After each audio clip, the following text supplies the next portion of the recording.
It's a privilege to be here and a blessing. The amount of information, new ideas, and networking always inspires me at conferences like this. So today I'm going to talk to you about health ministry, health coaching in health ministry. And in full disclosure, I am a nurse practitioner, as Dr. Landis said, and a coach and a university professor, not a neuroscientist. But I have a passion for neuroscience, for the study of how our brains work, and especially as it relates to behavior change, which is another passion of mine. So when asked to speak about health coaching in health ministry at a conference with the theme, Your Brain, Your Body, I couldn't help but include some neuroscience in my presentation.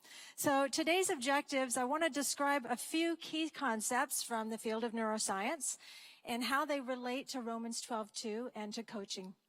And discuss, as Dr. Landis mentioned, how church health leaders can more effectively empower people to reach their health goals through integration of faith and neuroscience and health coaching. So we've talked a lot this week about health and how our lifestyle impacts our health. But changing lifelong habits and maintaining healthy behaviors and attitudes in a culture that is very toxic and self-indulgent can be downright difficult.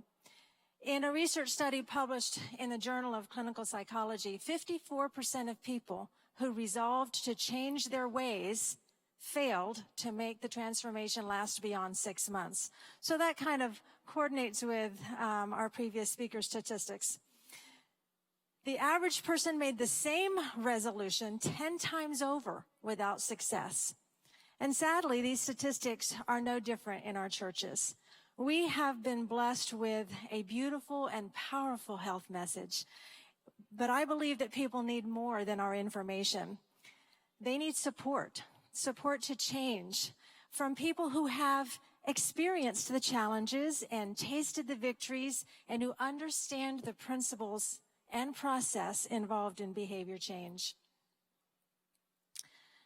So let's define health coaching. One definition is a growth-promoting relationship, and I have that word highlighted on purpose because, yes, there is a skill set for coaching. There are competencies, but the greatest value in coaching lies not in what we do as a coach, but in how we relate to another person. So a growth-promoting relationship that elicits autonomous motivation, so we're connecting them to their values, to what's really important to them. It increases the capacity to change. It's going to improve their confidence, their self-efficacy. All the motivation in the world is not going to help someone if the goal does not feel within reach for them. And it facilitates a change process through visioning, goal setting, and accountability, which at its best leads to sustainable change for the good. So it's not about following a formula. There is science and evidence-based methods for creating an effective plan for change. So goals and behavior change have long been the subject of research in psychology. And though relatively new, neuroscientific discoveries have really significantly furthered our understanding of goals and behavior change. Neuroscience is a study of how the more than 85 billion cells in our human brain are born and how they grow and interconnect to form one of the most complex structures in the universe, the nervous system. Our brain is the most efficient and powerful and delicate and resilient and sophisticated organism on the planet. And it's really our greatest responsibility because it's how we become aware of God. It's how we become aware of our separation from God and how we can reconnect with Him. It allows us to sense eternity. It's where our emotions, our thoughts, and our behaviors begin. So, down to the very basics, the building blocks of our nervous system are neurons. And these are cells within the nervous system that take up and process and transmit information to other cells throughout the body, other nerve cells, muscle cells, gland cells. And they do that through either electrical impulses or chemical signals. And most neurons are made up of a cell body, and then they have dendrites that are taking in information and axon that is relaying that information onto other neurons. The foundation of the nervous system are the circuits of interconnected neurons that make up neural networks. And you may have heard the phrase, cells that fire together, wire together. That describes the strengthening of neural linkages that occur with practice. Constantly changing with experience, our neurons are developing networks with other nearby neurons and with other parts of our brain and our nervous system structures. And that creates patterns, brain patterns that dominate our thinking and our behavior. Repeated patterns, repeated behaviors give way to very distinctive patterns of connections between the brain region. And well-developed habits become very difficult to change because they are represented in the brain by dominant neural networks that are kind of like a big highway out here in Loma Linda. What is it, like 16 lanes wide, compared to maybe a little goat path on a trail. So these patterns can make us very unique, and they're the basis of our feelings and our thoughts and our behaviors. The three most important mechanisms through which our brain develops these neural networks are neuroplasticity, neurogenesis, and neural consolidation. And so let's talk about them briefly. So neurogenesis has to do with the neuron birth and development. And a few years ago, scientists thought that we were born with all the neurons that we would ever have, and we couldn't grow any more neurons. And we now know that that's not right, that new neurons are always developing. Just 21 days after we're conceived, until the very last breath we take, our brain is developing new neurons. Yes, much faster at the beginning, the first 24 months, more than 1 million per hour when it's beginning, and it does gradually slow. Our neurons have the potential to be fully functional over 21 days. And if a neuron can link up with other neurons, then it strengthens that connection. If it can't link up, or if they've decided that the linking is not needed in the brain, then the neurons will wither and die. So to some, there's some truth to this statement, use it or lose it when it comes to our neurons. Studies have shown, studies in the neuromuscular junctions, that the neurons compete for those dendrite connections where the synaptic chemicals and electrical impulses are exchanging. And neurons that have less active synaptic regions are ultimately eliminated. So essentially, the less active neurons are not using it, the electrical chemical connection to the neighboring neuron, and so they lose it. Neurogenesis is also very vulnerable to chronic and high levels of stress. When we have high levels of cortisol, it actually trims the formation of the dendrites that allows our neurons to link to other axons and communicate with other neurons. Neuroplasticity, the discovery of neuroplasticity, the brain's ability to change and to adapt as a result of experience, has been a game changer in the understanding of behavior change. Up until the 1960s, researchers believed that changes in our brain primarily took place just in childhood, infancy and childhood. And most of us grew up believing that by early adulthood, the brain structure was fixed and nothing was going to change. But in the last 2 decades, research has evolved that is showing us that that is not true. Our brain continues to create new neural pathways and alter the existing pathways in response to the different experiences that we have throughout our lifespan. So our neuroplasticity is this constant pruning and linking of neurons. Basically, our brain is a construction site. It's always under construction, rewiring itself in response to new situations, new thoughts, and new actions. Neural pruning and linking is occurring right now as you listen to this presentation. It's helping you organize and store what you're learning so you can recall it later. The pruning and the linking aren't haphazard. They are guided by experience. Neurons will link up with other neurons whenever we repeat a thought or we repeat an action. So these repeated experiences will strengthen the linkages between the neurons. It's a process that never stops and in which we can actively participate. The good news is that we can intentionally harness our neuroplasticity. We can be involved in the rewiring of our brain by focusing our attention and by making healthy choices. It reminds me of the verse in Proverbs 23, verse 7. As a man thinketh in his heart, so is he. Lastly, I want to touch on neuroconsolidation. That has to do with the aggregation of neurons into meaningful and functional networks. It's the organization of various experiences into longer-term memories.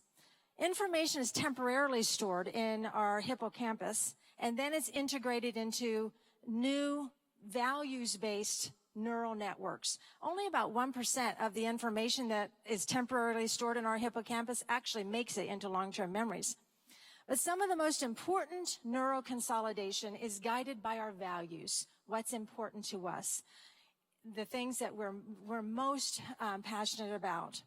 Information, experiences that are consistent with our values, they will aggregate, they will extend or strengthen those values-based neural networks that are there. Now, obviously, neuroconsolidation that's guided by God-honoring values is going to be best. But this screening of new information by the value centers of the brain allows for us to kind of test and approve new information or possibly reject it if it doesn't line up with the values that we have in these neural networks. So what does neuroscience have to do with coaching and health ministry?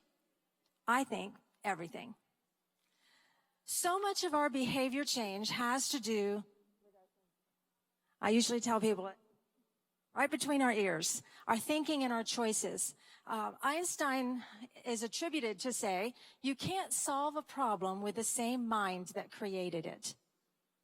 I really, really like that. You can't solve a problem with the same mind that created it. In other words, you have to try a different way of looking at it, a different perspective. You have to think a little more creatively, a little differently. When we integrate a coaching approach into health ministry, we're going to be going beyond teaching, giving new information about lifestyle and health. Remember our definition of coaching? It's a growth-promoting relationship that elicits autonomous motivation and increases the capacity to change. So we are helping people to think differently about their situation and even bigger than that, to evaluate everything in light of eternity. So Romans 12:2 is a key passage, a favorite of mine, that aligns perfectly with neuroscience and behavior change. It begins, I will set the context in Romans 12:1. Therefore, I urge you, brothers and sisters, in view of God's mercy, to offer your bodies as a living sacrifice, holy and pleasing to God. This is your true and proper worship. And then verse 2, do not conform to the pattern of the world, but be transformed by the renewing of your mind. Then you'll be able to test and approve what God's will is, his good, pleasing, and perfect will. Our Creator designed these powerful brain mechanisms, neuroplasticity, neurogenesis, neuroconsolidation, as part of his plan for our restoration. And so we become transformed through neuroplasticity as our brain is rewiring and changing and adapting. Our mind is renewed as the new neurons are being birthed and developed. And we're able to test and approve, consolidate that new learning as information is brought into that value-based neural network. These mechanisms are healthfully harnessed by a relationship with Jesus, which makes coaching and health ministry so much more powerful than secular coaching. Because we're not just going to focus on making them healthier or helping them achieve goals, but on introducing people to the one who heals and saves, who is bigger than their health issues that we face today, who can create new health in the midst of suffering, who through an ongoing relationship with him is able to restore completely his people in every dimension of life so that we can spend eternity with him. Using a coaching approach in health ministry isn't just a good idea. It's a powerful way to use the right arm of the gospel. As we continue reading Paul's letter to the Romans, we see that the picture of transformation in Romans 12:1 and 2 is nurtured and ultimately realized only in community. In the very next verse, Paul turns our attention to the relational context in which this renewal of the mind occurs, the body of Christ. I want you to look at that beginning word, for. That's a conjunction that is linking these two passages. Paul intended for verses 1 and 2 and 3 to 5 to be read together. So we read on, for by the grace given me, I say to every one of you, do not think of yourself more highly than you ought, but rather think of yourself with sober judgment in accordance with the faith God has distributed to each of you. For just as each of us has one body with many members, and these members do not have all the same function, so in Christ we, though many, form one body, and each member belongs to all the others. We can't experience the renewal of our mind that Paul talks about in verses 1 and 2 apart from the body of Christ that he describes in verses 3 to 5. Transformation happens in community. Our brains were designed for relationships, beginning with a relationship with him. Let's go back to neuroscience just briefly. There are a number of things in our brain that actually underscore this design that makes relationships so important in our functioning of our brain. Mirror neurons are an interesting phenomenon that we've all experienced. You've been in a restaurant with friends and you're talking, the waitstaff brings in 4 glasses of water, and you're engaged in conversation, and in just a few minutes, maybe one of your friends picks up a glass to take a drink. And what do you suddenly feel the urge to do? Pick up a glass and get yourself a drink, whether or not you're thirsty. Among our various neurological systems is one that researchers have labeled mirror neurons. The firing of mirror neurons encourages us to mimic the behaviors of others. Your system of mirror neurons fired when you saw your friend pick up the glass and take a drink in our imaginary scenario. That same system facilitates the learning of new behaviors. You learned how to use a spoon as a child. When your mirror neurons were activated, you mimicked the activity of the adult sitting across the table from you. Character formation also happens in community. We learn how to be patient and kind and empathetic and forgiving by seeing those attributes demonstrated toward us. The brain also makes it possible to communicate knowledge through language. Language is the brain's most important strategy. Our use of words helps us understand ourselves and others. And one of the most important characteristics is how the brain intertwines language and emotion. Information that's tagged by emotional circuits is more likely to be made into memory, and that's called emotional salience. So when we experience something that has an emotional salience with it, the information is more easily stored and recalled. Otherwise, the information would just be a jumbled cloud, and it wouldn't be formed into a useful memory at all. So renewing our mind begins with the processing of language in our brain. And what we're finding is that the receptive language center receives information after the emotional brain does. So it's trying to make sense of it in the emotional-based neural networks. We can become more aware and more connected to something. So what does that mean to us? People don't just need our information. They need that relationship with us, and that will make that information so much more powerful and connect with them.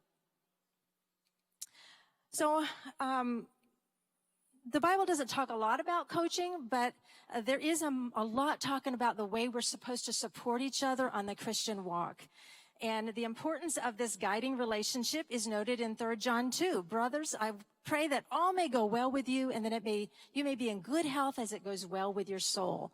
That word well, or prosper in the King James Version, is translated in the Greek from the word eudato. Eudato is a compound word that's formed from the words eu, meaning good or well, and hodos, meaning progress or journey. And so eudato means help on the road, succeed in reaching. So John was praying that his believers would receive this guidance that they needed to reach their destination of physical and spiritual health. There's a big difference between a tour guide and a travel agent. I've experienced both recently on a trip to Europe. The travel agent was very helpful. They gave us information, brochures, they booked our tickets, they exchanged money, but in the end, they just bid us have a good trip. But the tour guide was different. The tour guide was on the trip with us every step of the way, sharing stories, connecting us with places and people that we would have never been able to connect with before. They weren't perfect. Sometimes we got lost. Sometimes we got off schedule. But what made them invaluable for us was their joy in the trip and the fact that they were with us. People need tour guides when it comes to their health, more than travel agents. We don't want to be a travel agent just giving out information. We want to be a tour guide. Jesus was our divine coach. Everywhere he went, he orchestrated change. And he invites us to follow his example. He invites people into partnership and companionship with him. And we want to do the same as we come alongside of others in this role of coaching people in lifestyle change. So now what? What can my church do? What would it look like for our health ministry outreach to integrate a coaching approach? And there are many ways you can do that, working one-on-one with people or working in a group setting. We go through many of this in the training program that is being created right now for you to take to your churches, your conferences. There will be available this fall a coach training program for lay health promoters. It's not a certification program like the one at Loma Linda or Southern Adventist University or other certification programs, but it gives you the skills and the approach and experience that you need to be able to coach people within your health ministry programs. It is evidence-based, and it is congruent with our Adventist beliefs and values. In this program, there will be a facilitator guide that teaches you how to teach coaches. There will be PowerPoints and scripts and activities to do to be able to practice these skills that sometimes sound easy but are a little more difficult to put on. There will be a participant manual as well, so the participants have the material that they need to coach successfully. On all of this material will be available for the whole church globally, from all the divisions and unions and conferences and churches to take it, translate it, and use it. Because we want our churches to empower others in the area of health. Research shows that health education programs that add coaching get better outcomes as far as lifestyle change. But more important than adding the coaching is to also add it within the context of our faith so that in the end, we impact lives for the purposes of God. We make a real difference by connecting them to the real power for change.